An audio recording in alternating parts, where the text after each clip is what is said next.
None of this was ever really yours, Naomi. You just kept the lights on while this family made the real decisions. It doesn't build a family. Sign the transfer today, or explain to the inspector yourself why that account is sitting at $340. That part's true. The account is at $340. Then let the wire log from 2 this morning answer for me. Careful what you sign next. Someone is already reading everything with her name on it. That's a promise, not a threat. 8:14 that Monday morning, and the manila envelope on the front counter addressed to a law firm across the square had been sitting there since 6, and it was not hers. Outside the front window, a car with the state seal on its door was already turning into the parking lot 11 minutes ahead of schedule. The envelope was letter-size cream-colored, sealed with courier tape instead of a proper mailer, and the return address belonged to a filing service that handled same-day paperwork for the county courthouse 3 blocks east. It would sit on that counter for another 40 minutes before anyone thought to move it, long after the numbers upstairs had already been spoken out loud, long after the room had already agreed to something nobody had voted on. Nobody at that table looked at Naomi when the last sentence landed, which was its own kind of answer. She had a folder of vaccination records open in front of her, a client's Cocker Spaniel due for a rabies booster in 11 minutes. And she kept her eyes on the paperwork the way she had learned to keep her eyes on paperwork whenever her family decided to say something true in a room she was not supposed to leave. Her mother poured more coffee for herself and did not offer to pour any for anyone else. Her brother checked his phone, the screen catching the kitchen light for half a second before he turned it face down, a habit Naomi had noticed years ago and never once mentioned out loud. The silence went on long enough that the ice machine in the break room cycled twice, and each time it did, nobody flinched but her. She set the folder down, squared its edges against the counter, the way she squared every folder in that building, and she said that she had a patient waiting, which was true, and which was also the only sentence she trusted herself to say without her voice doing something she would regret. Her mother told her that the inspector would be there at 9, as if Naomi did not already have the date circled in 3 separate calendars.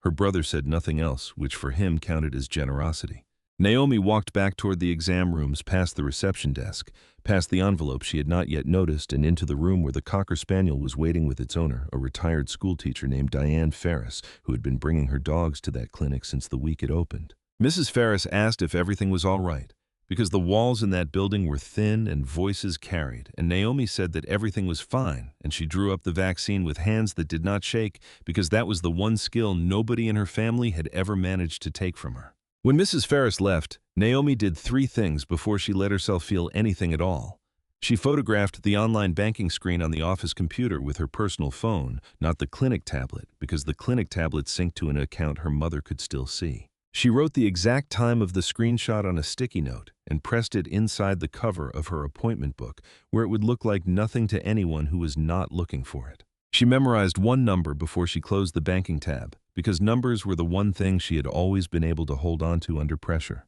A habit built over a decade of surgeries, where a decimal point in the wrong place could cost an animal its life.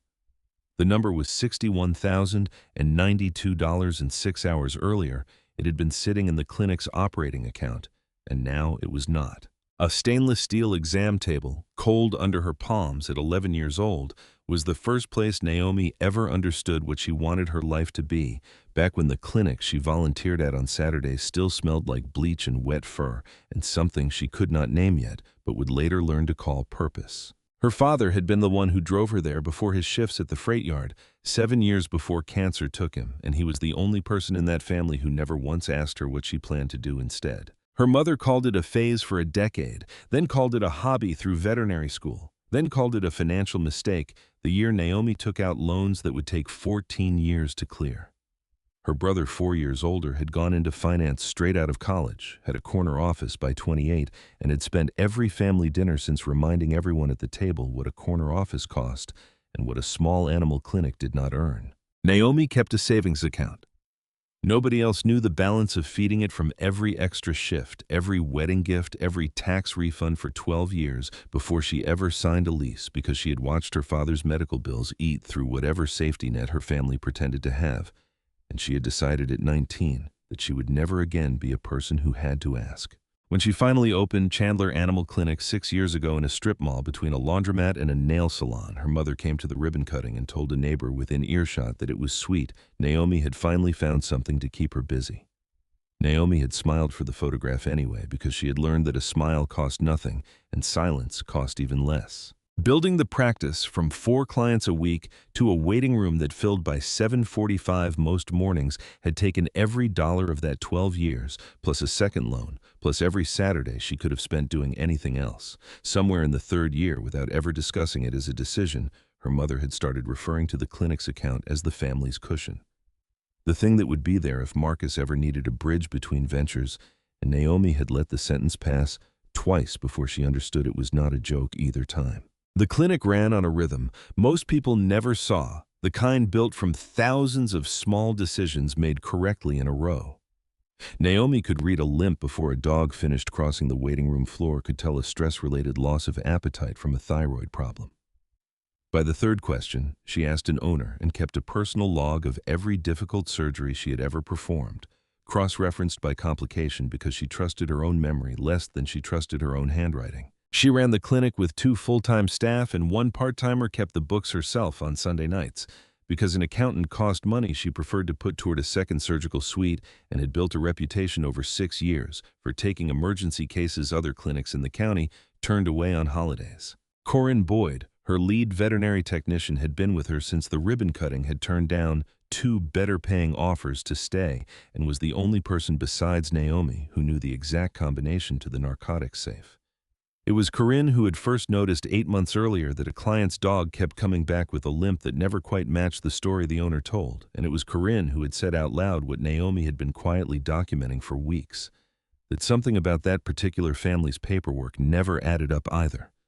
Naomi had thanked her and changed the subject because some patterns she was not yet ready to look at directly. Jinhan had walked into the clinic on a Tuesday afternoon 3 years earlier, carrying a 3-legged Belgian Malinois named Otis, apologizing before he even reached the counter for showing up without an appointment. Naomi had not looked up from the chart she was finishing, had simply told him to bring the dog back to room 2, and had spent the next 40 minutes talking almost entirely to Otis, narrating every step of the exam out loud in a low, steady voice that made the dog's ears relax for the first time since the parking lot.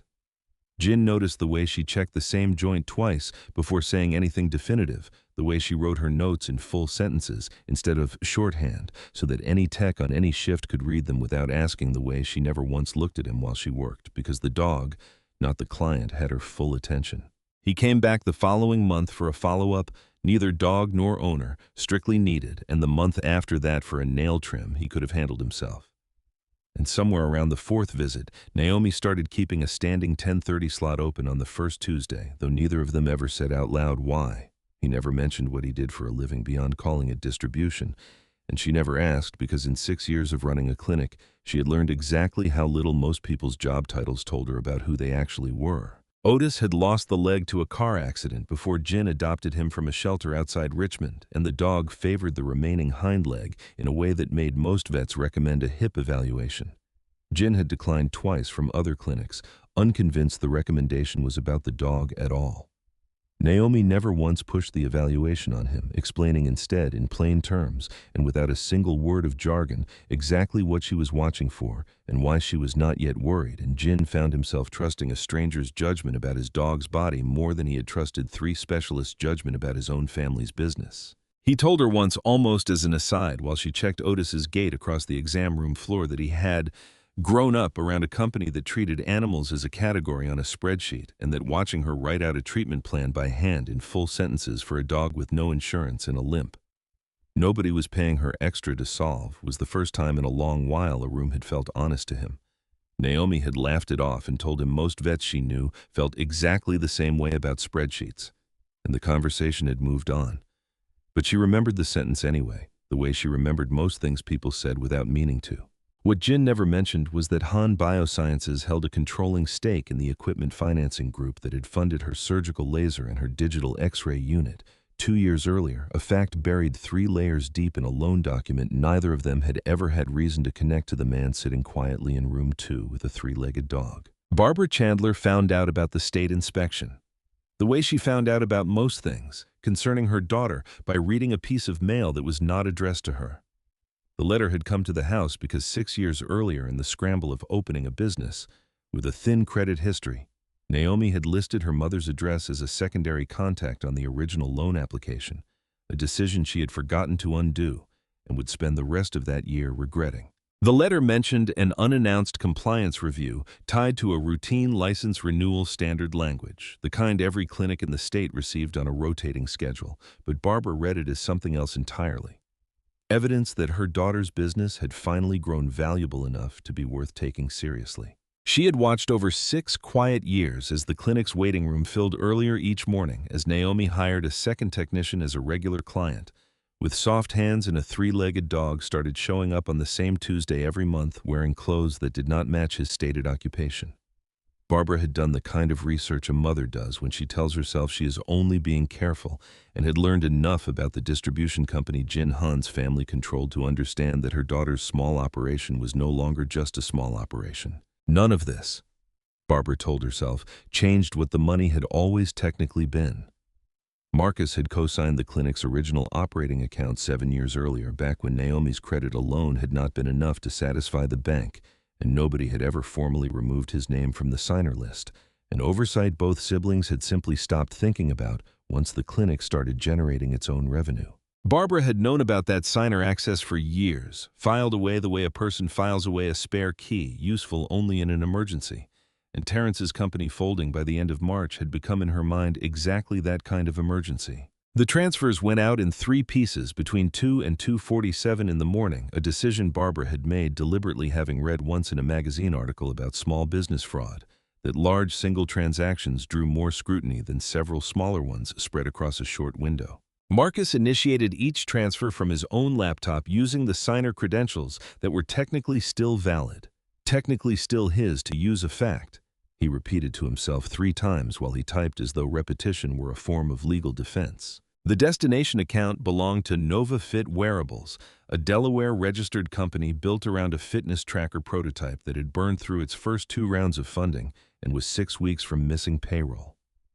A fact Terrence had confided to Marcus over a phone call neither of them had planned to mention to anyone else. Marcus told himself the money was a bridge loan, the kind of favor family did for family, and that Naomi's account had more than enough cushion to absorb it,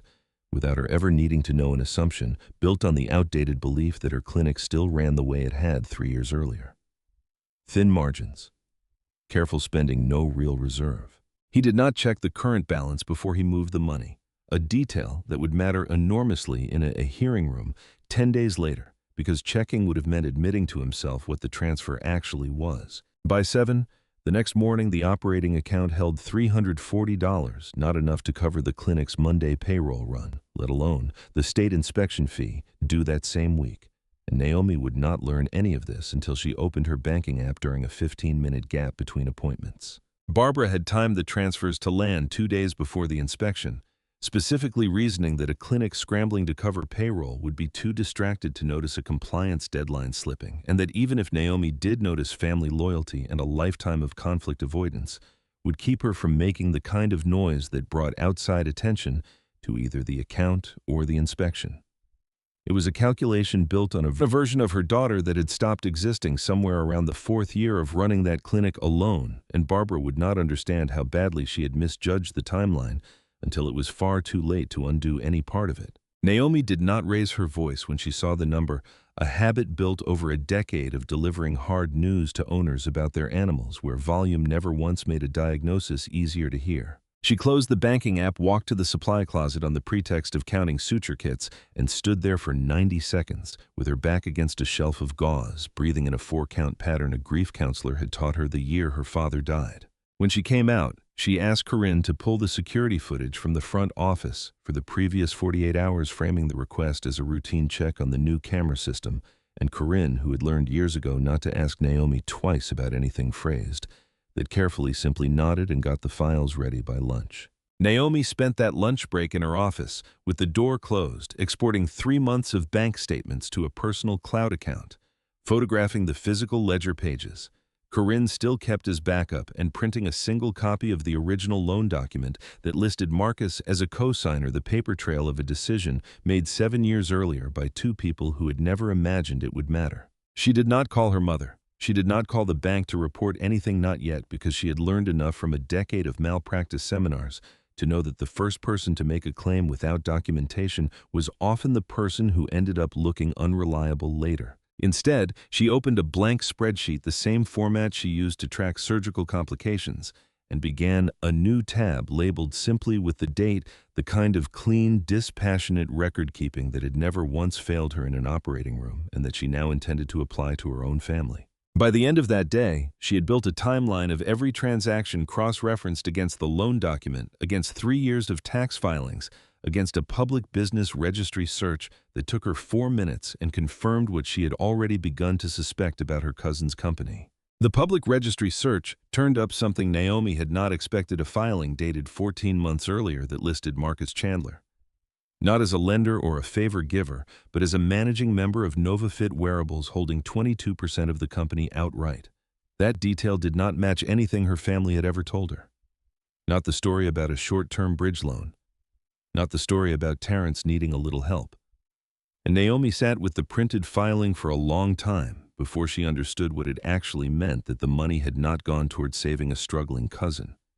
It had gone toward protecting her own brother's stake in a company he had never once mentioned owning. She saved the filing in the same folder as everything else, added a note with the date she had found it, and did not yet know what she would do with it, only that a detail this specific was never an accident, and accidents were not what she was looking for anymore. The second blow came 9 days later on a Wednesday morning in the form of a certified letter from the state veterinary board notifying Naomi that a formal complaint had been filed against her license, alleging negligence in a spay procedure performed on a beagle named Biscuit some 4 months prior.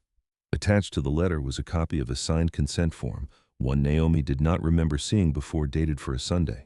A day the clinic had never once been open in 6 years of operation, a detail she noticed within the first 10 seconds of reading it. The complaint had been filed not by Biscuit's actual owner, a retired mail carrier named Walter Ruiz, who had brought the dog in himself and had never expressed a single concern about the outcome,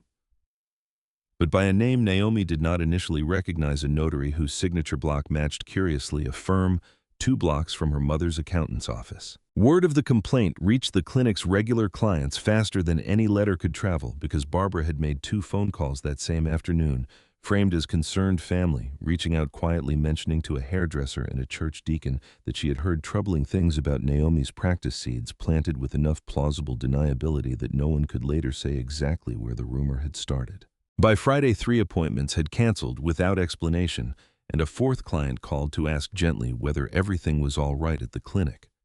a question that told Naomi everything about how far the story had already traveled. Corinne found her in the back office that evening, staring at the consent form under a desk lamp, and asked the only question that mattered: whether Naomi had actually performed the surgery the way the complaint described, and Naomi said that she had performed it exactly the way her own records showed. Records she had already begun pulling, time-stamped and complete, because record-keeping was the one habit her whole career had trained into her without exception. She laid the actual consent form beside the one attached to the complaint, and the difference was immediate to anyone trained to look for it. A slightly different font weight on the signature line. Printer's watermark in the corner that belonged to a machine the clinic had never owned, the kind of forgery that would fool a family member skimming a document, but never a woman who reconciled surgical paperwork for a living. She photographed both pages side by side under the same desk lamp, logged the discrepancy in the same spreadsheet, where she had already recorded the wire transfers and the registry filing, and allowed herself, for the first time since the envelope had sat unnoticed on the front counter. 9 days earlier, a single sentence of anger written into the notes column before she closed the laptop and went home. Jim noticed the empty chairs in the waiting room before he noticed anything else on the Tuesday he brought Otis in for what should have been a routine nail-trim 30-appointment slot, sitting open on a morning that used to be booked a week in advance. He did not ask Naomi directly what was wrong reading correctly, that she was not ready to say it out loud, but he asked Corinne on his way out whether the clinic needed anything, a question phrased loosely enough that Corinne could answer it however she chose. Corinne told him only that things had gotten complicated with Naomi's family.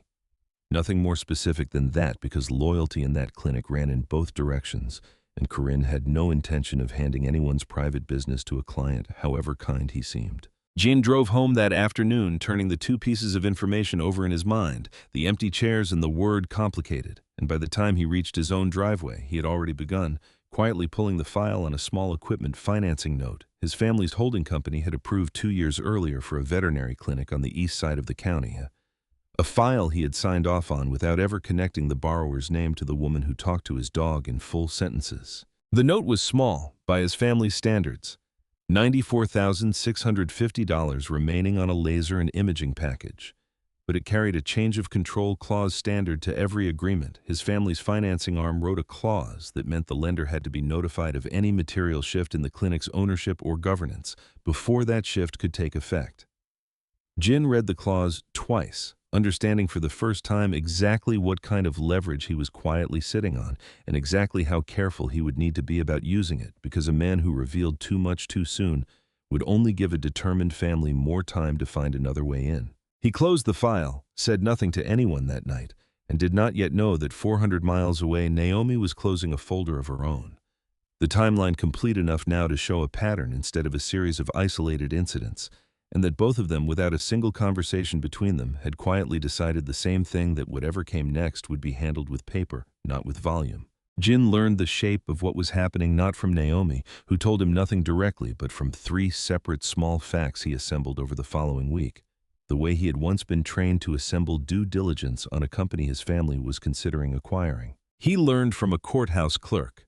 a professional acquaintance, from an unrelated matter, that a licensing complaint had been filed against a local veterinary practice and the address matched. He learned from Corinne, who let slip more than she meant to during a conversation about rescheduling Otis's appointment, that the clinic had spent an unplanned week juggling vendor payments. He learned from his own family's finance team when he asked a carefully generic question about which equipment financing accounts in the county were nearing a compliance review window, that Chandler Animal Clinic's note was one of exactly 2 flagged that month, both for reasons unrelated to payment history. He did not call Naomi to ask if she was all right, understanding correctly that a woman who had spent a decade building something entirely on her own would not welcome a client, however familiar, arriving with sympathy and no plan. Instead, he asked his family's finance team to prepare a full accounting of the note's current terms, its change of control clause, and what options existed if the underlying business faced a governance dispute, framing the request as routine portfolio maintenance, which was technically true and told no one anything they did not need to know.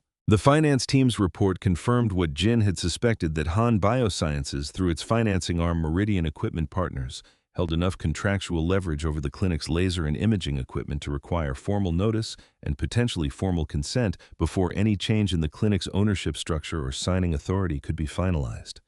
This was not a power to seize anything, and Jin understood the distinction clearly, having sat through enough of his father's lectures on corporate overreach to know exactly where the legal lines sat. What it gave him was standing the right to be formally informed if anyone attempted to restructure the clinic's governance, and the right to withhold consent to any change that increased the lender's risk. A right that meant Naomi's mother and brother could not simply install new signing authority over the business without the request crossing Jin's desk first, whether or not any of them ever learned his name was attached to it. He instructed his finance team to flag the account for immediate review of any governance change request effective that afternoon,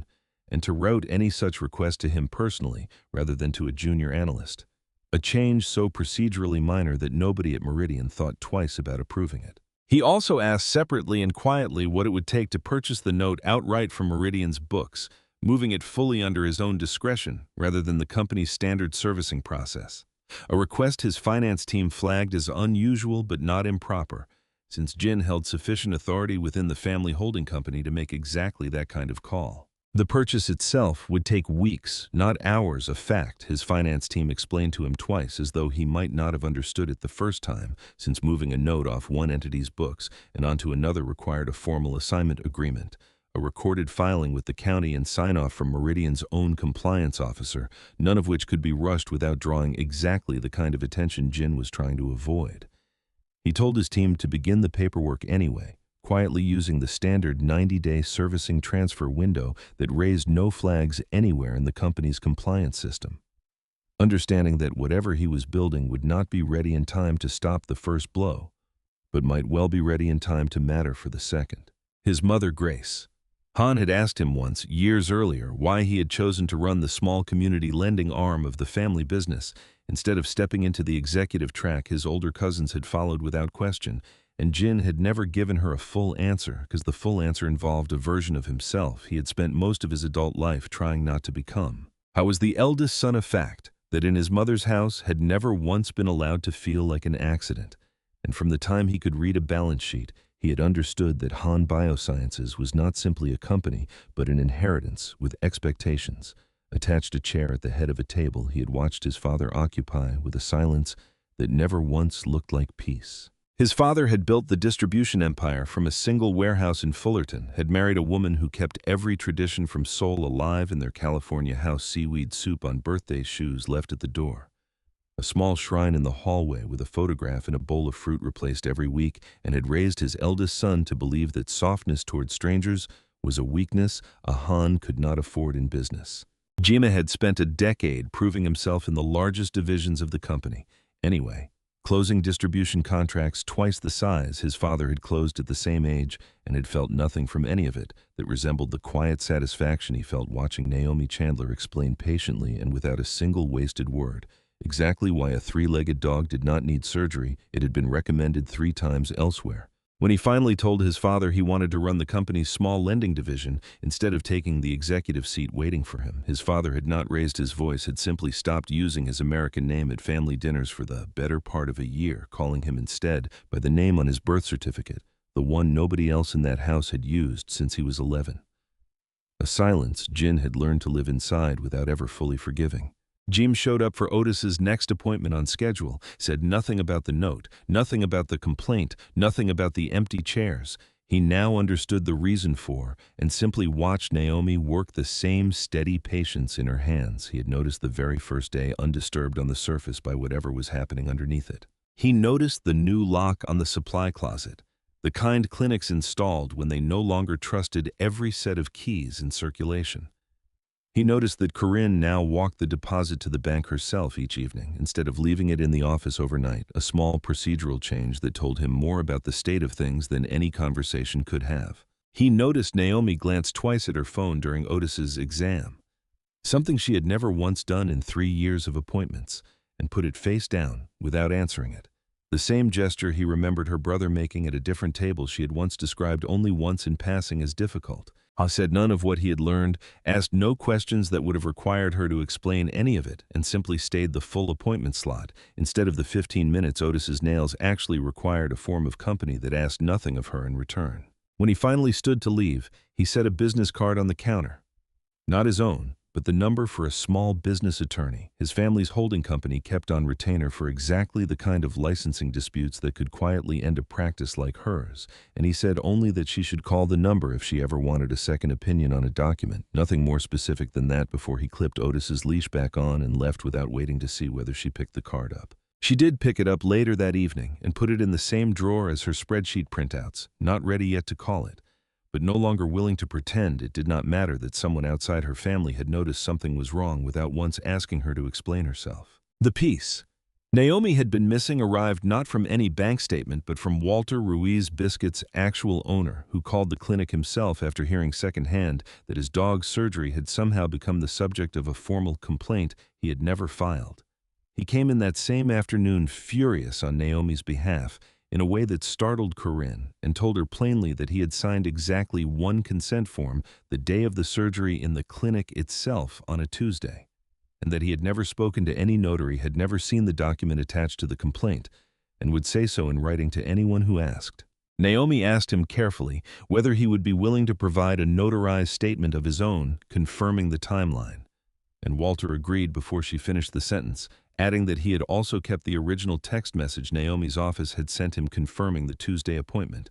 a timestamp that would independently corroborate everything else in her file. With Walter's statement in hand, Naomi now had a complete chain: the wire transfers, the registry filing naming her brother a managing member, the forged consent form with its mismatched watermark, and an eyewitness willing to state under oath that the entire complaint had been built on a document he had never signed. The registry filing that had first seemed like a strange, disconnected detail 9 days earlier now made complete sense in light of everything else.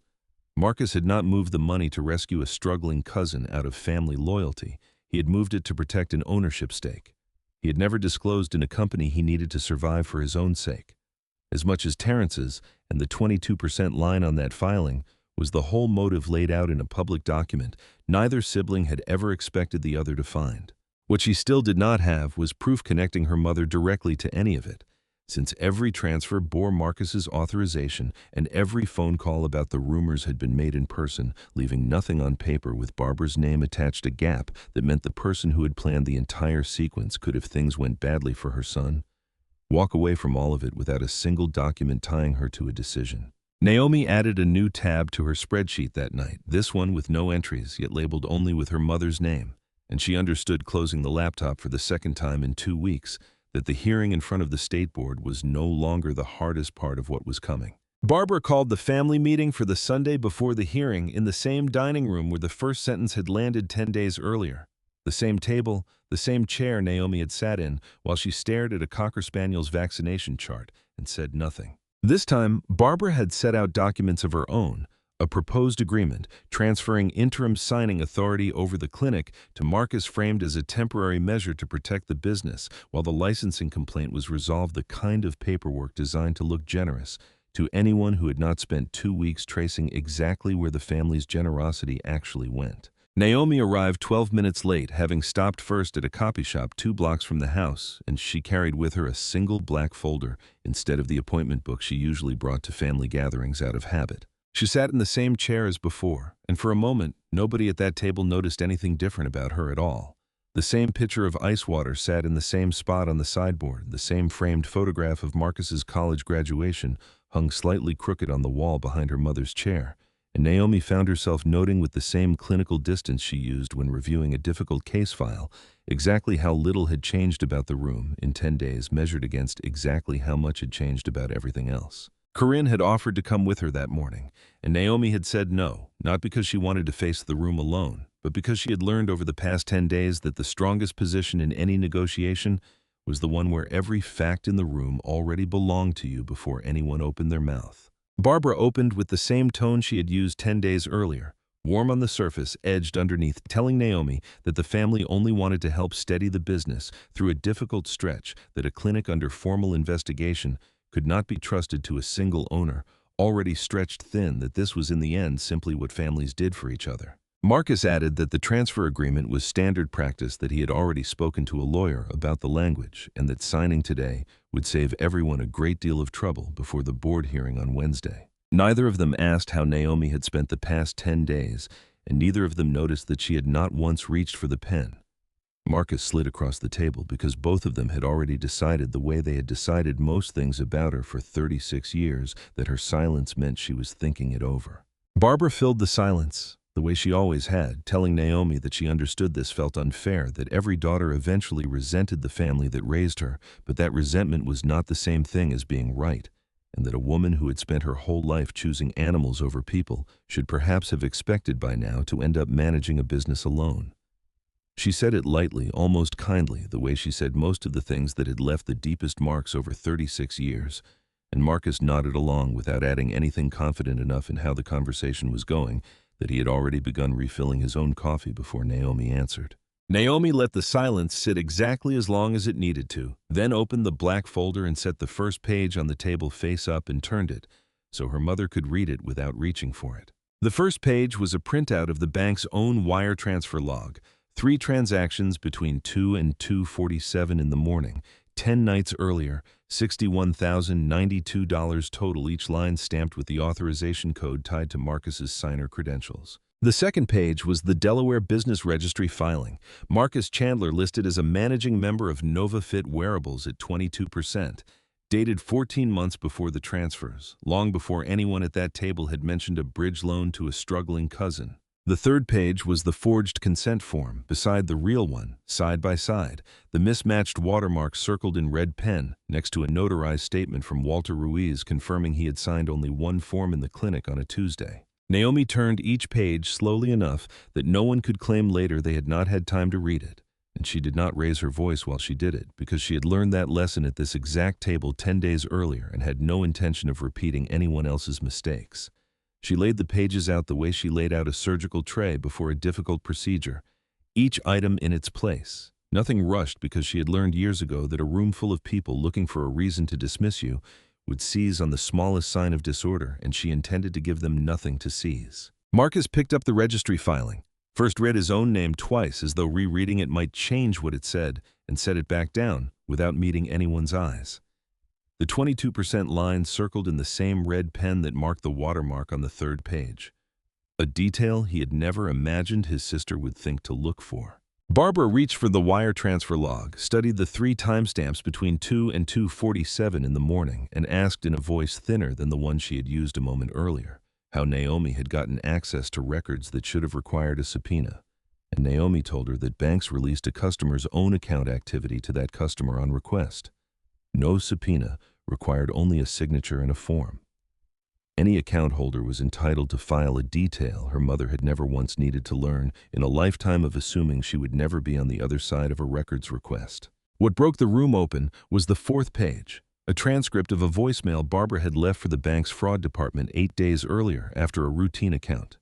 Monitoring flag had triggered an automated callback about unusual overnight activity. A call. Barbara had returned herself using her own name, confirming the transfers were authorized family business, and asking the representative to close the inquiry quietly before Naomi wakes up and starts asking questions she doesn't need to be asking. Banks recorded fraud department calls as a matter of standard compliance, a fact neither Barbara nor Marcus had ever had reason to think about, and Naomi's attorney, the one from the business card Jin had left on the counter 2 weeks earlier, had subpoenaed the recording through a formal complaint filed with the state banking authority the moment the wire transfer pattern came to light. Naomi did not play the audio in that room, only read the transcript line aloud once in the same flat, steady voice she used to deliver a difficult diagnosis, and watched her mother's face change in a way it had never changed at that table before. Not guilt exactly, but the particular stillness of someone realizing a story has run out of room to keep being told. The attorney's letter accompanying the subpoena request had cited a specific federal regulation requiring financial institutions to retain fraud line recordings for a minimum of 5 years, a rule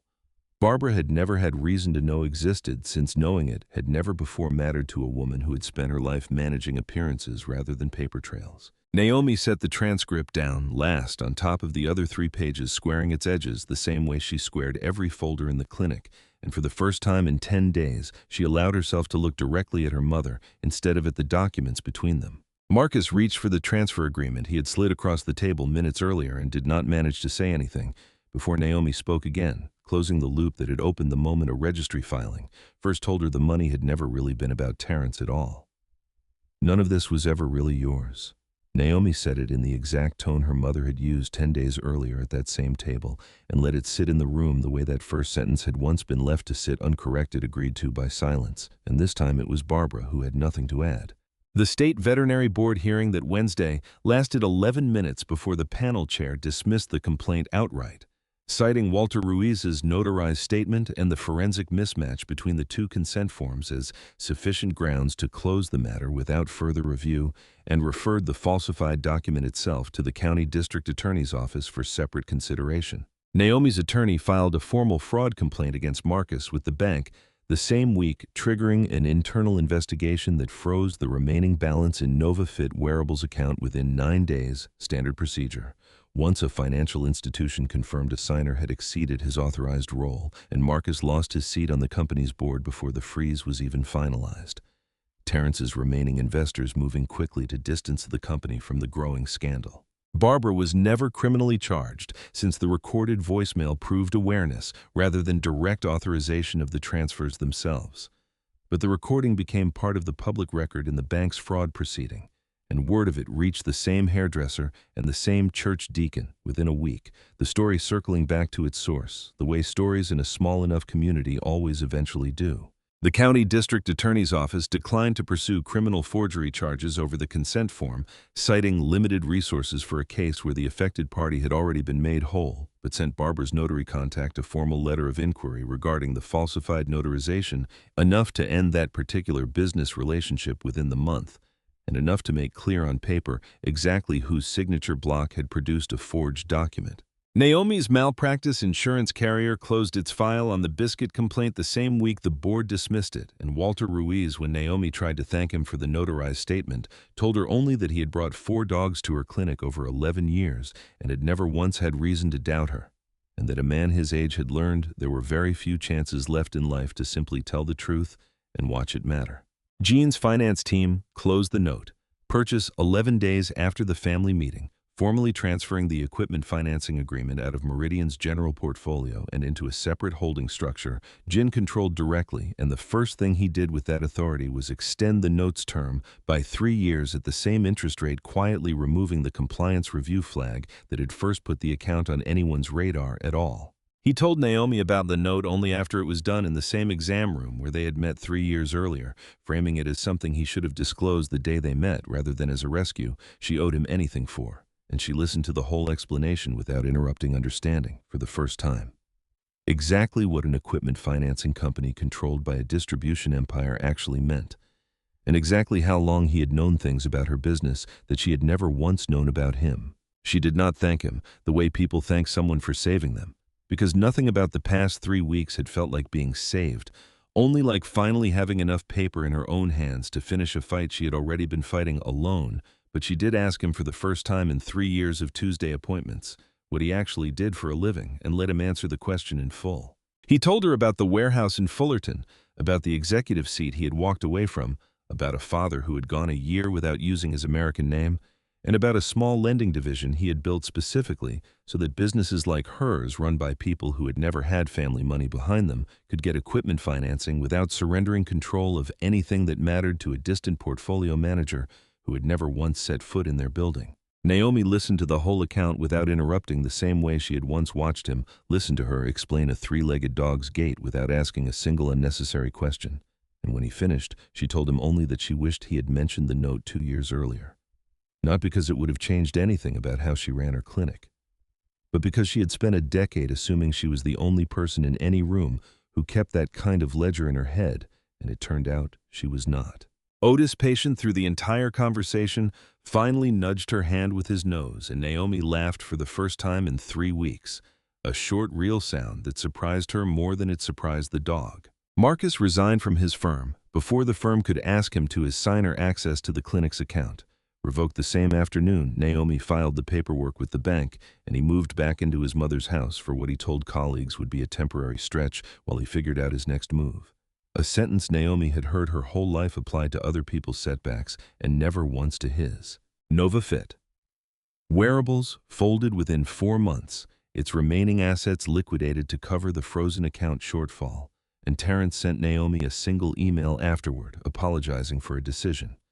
he framed as entirely Marcus's an explanation. Naomi read once and did not answer. Barbara stopped attending the church where the deacon had first heard the rumor about her daughter's clinic choosing a different congregation 2 towns over, and never once mentioned the family meeting again in any conversation Naomi was present for. The bank closed its fraud investigation with a formal finding against Marcus alone, requiring full repayment of the $61,092 on a 5-year schedule garnished directly from whatever salary he found next, a judgment that would follow him through 2 more job changes before Naomi ever heard whether it had finally been satisfied. Naomi's attorney sent a final invoice that fell considerably smaller than either of them had expected given how the case had unfolded, and included a handwritten note at the bottom saying simply that cases this well-documented rarely took as many billable hours as the messier ones. A small kindness Naomi taped inside the same drawer as everything else from those 10 days. Chandler Animal Clinic passed its rescheduled state inspection without a single citation, the inspector noting in her final report that the practice's record-keeping was among the most thorough she had reviewed that quarter.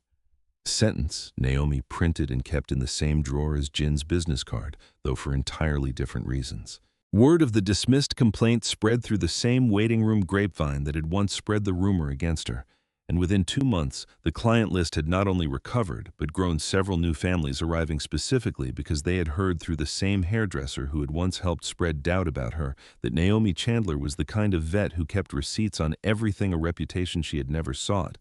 and now found she did not mind at all. She hired a second full-time technician that spring promoted Corinne to office manager with a raise that finally matched 6 years of loyalty, and began drawing up plans on her own terms, this time for a second exam room she'd been sketching on napkins since the clinic's 2nd year. By the following winter, Chandler Animal Clinic had refinanced its own equipment note independently, this time through a regional credit union. With no connection to anyone Naomi had ever dated, a detail she insisted on out loud once to Jin, who laughed and told her he would have insisted on the same thing in her position. The Regional Veterinary Association invited her to speak at its spring conference about small practice financial controls, a subject she had never planned to become known for, and she stood in front of a room of 40 other independent vets and walked them through the exact spreadsheet habits that had once saved her own license without ever naming a single family member in the telling. She kept 2 photographs on the wall of her office that year. One of her father dropping her off at the volunteer shelter at 11 years old, and one of the ribbon cutting 6 years earlier. Her mother's smile still visible in the frame, a detail Naomi chose to leave hanging rather than take down, because some history was worth keeping in plain sight, even the parts that no longer meant what they once had. On a Sunday afternoon that fall, Naomi stood in her own kitchen chopping vegetables for a soup. Jen had asked her to try seaweed and beef, the recipe written out in his mother's careful handwriting on an index card that had made the trip from California folded inside his jacket pocket. Grace Hand had mailed the card 2 weeks after Jin finally told his mother in a long overdue phone call about a veterinarian in the county he had been seeing for over a year. And Grace's only question after a long pause, Jin had learned not to fill with unnecessary words, had been whether this woman understood what she was building and intended to keep building it, a question Jin had answered honestly at length for the better part of 20 minutes. Otis lay across the kitchen doorway the way he always did, now favoring his good hip on the tile floor, and Jin leaned against the counter watching Naomi taste the broth and adjust it twice before she was satisfied. The same unhurried focus she brought to every exam room, applied now to a pot of soup in a kitchen that had slowly, without either of them announcing it, become something closer to shared than borrowed. Both of them had left their shoes by the front door out of habit. Now, a small rule Jin had never explained, and Naomi had simply started following after the second time she visited his apartment, the way she had once learned 100 small, unspoken rules from other people's households, and decided this was the first one worth keeping on purpose rather than out of obligation. The bowl of seaweed soup, when it was finally ready, sat on the table beside a small white envelope Jin had also carried from California, cash inside, instead of a card, the way his mother still marked any occasion she considered a beginning. An old habit from a country neither of them lived in anymore, but neither had any interest in setting down. Naomi kept the envelope unopened on the shelf above her desk at the clinic. Not because she needed this money, but because it was the first gift anyone in either of their families had ever given her, without also expecting something back. Grace Hand visited that clinic herself the following spring on a trip she framed to Jin as business, but that both of them understood was not, and she bowed slightly to Corinne at the front desk before Corinne had even finished introducing herself, a small formal gesture that startled Corinne into bowing back badly, which made Grace laugh in a way Jin said he had not heard from her since before his father passed. Grace brought rice cakes wrapped in wax paper for the whole staff, insisted on paying for Otis's checkup in cash, despite Naomi's protests, and spent 20 minutes in the waiting room asking Naomi detailed, unsentimental questions about the clinic's finances, the same kind of questions Naomi had once feared from her own mother and found coming from Grace oddly steadying instead. Before she left, Grace pressed both of Naomi's hands between her own for a long moment, said nothing at all, and let the silence carry more weight than any sentence could have. A gesture Naomi understood without needing it, explained. What Naomi found herself wondering months after the hearing room had emptied and the paperwork had finally stopped arriving was not whether her family had ever loved her, because she suspected in their own limited way they always had, but whether love that required a ledger to prove itself honest was a kind of love worth keeping score of at all, or only a kind of debt dressed up to look like something warmer.